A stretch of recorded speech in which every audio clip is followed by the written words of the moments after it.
Well, speaking of dreamy things happening, this album, as you say, was a real dream come true for you.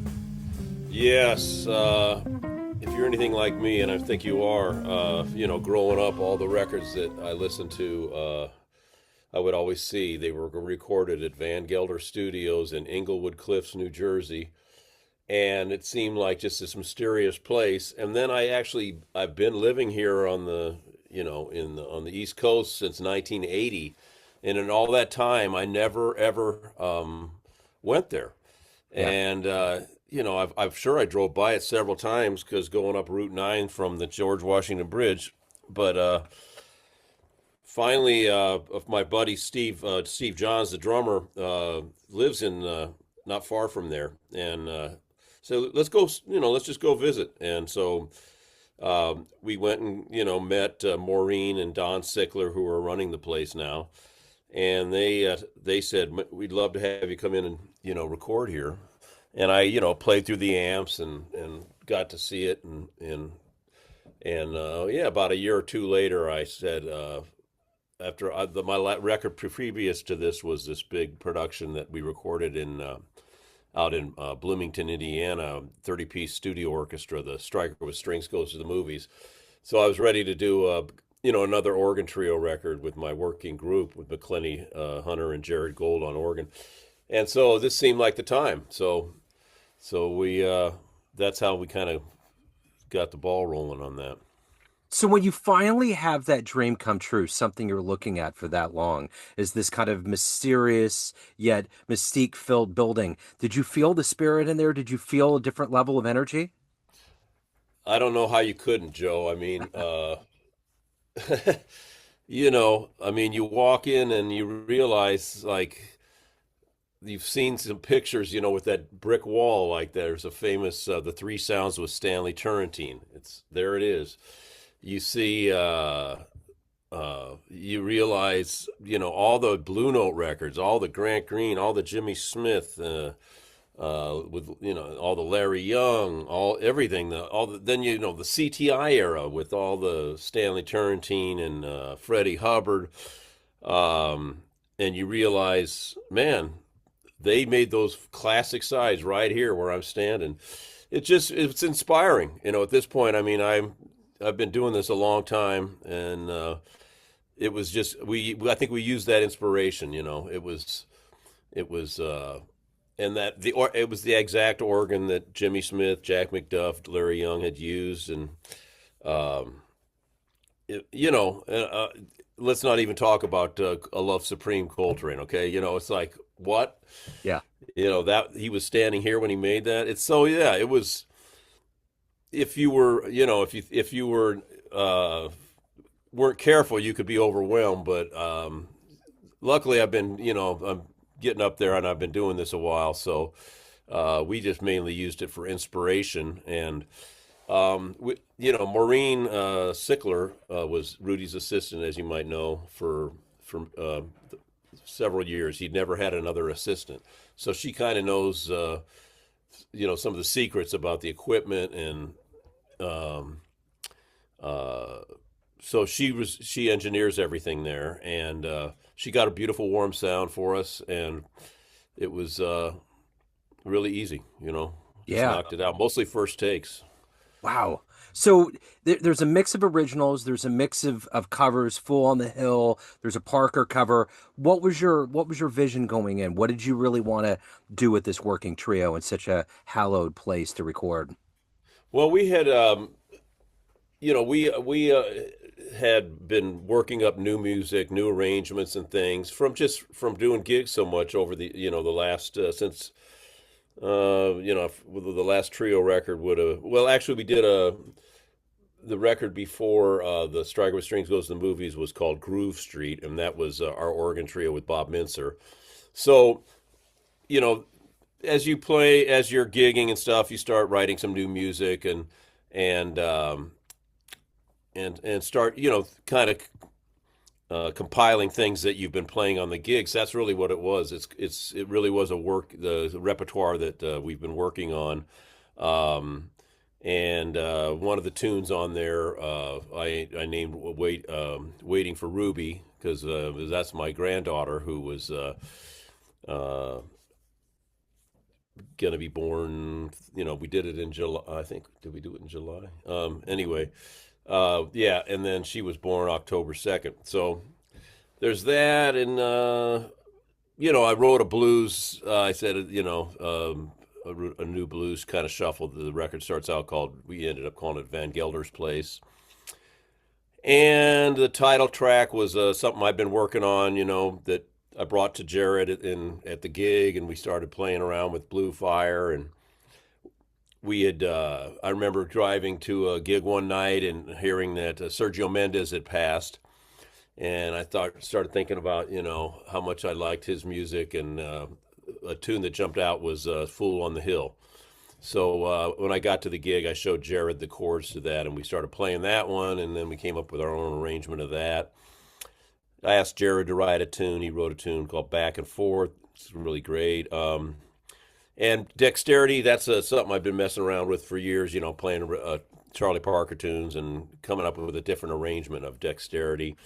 Um, and the very last tune, Summer Night, we were pretty much finished with the session, and we still had 15 minutes left. I said, let's play that, because we've been playing that on a gig. We do it in 3/4, and that's a cool tune that Miles recorded it originally as a ballad. Um, so yeah, that's kind of just tunes that we had been playing in the group. So at the end of the day, what are you hoping the listener gets from this collection of tunes? Well, it's to me it's a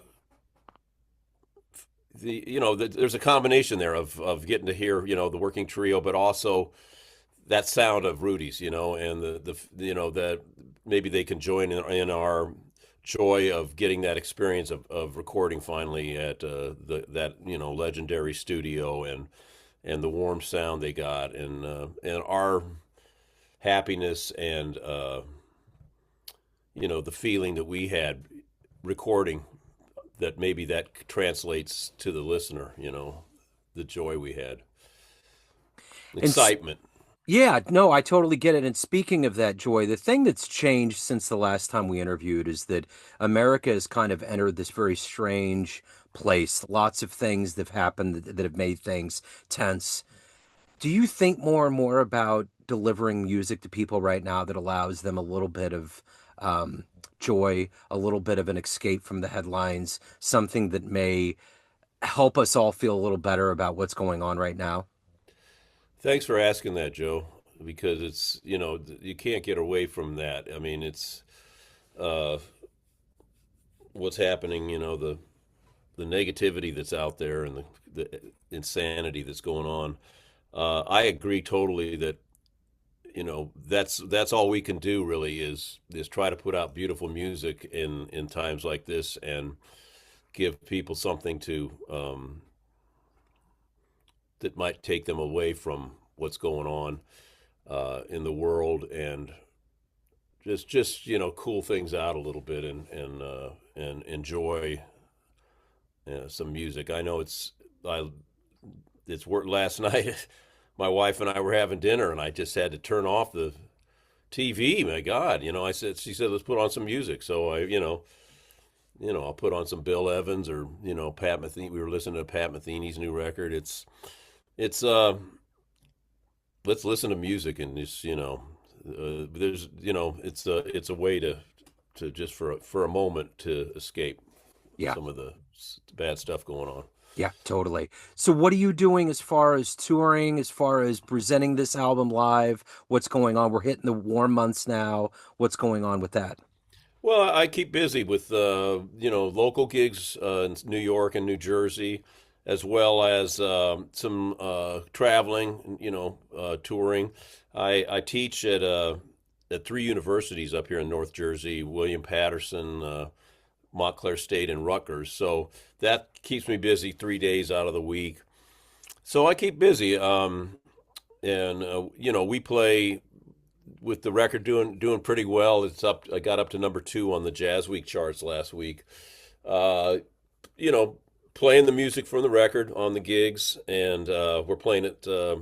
Got a nice gig coming up 2 nights at Smalls in New York City, April 9th and 10th, and we got some festivals coming up this summer, and yeah, it's that's kind of been my modus operandi, for years is make a record and then kind of play gigs and play that music. And some people still buy CDs. I actually ran out the other night. I was down in Orlando, Florida, and you never know how many CDs to bring, with Yeah. you. And so I said I'll bring 10.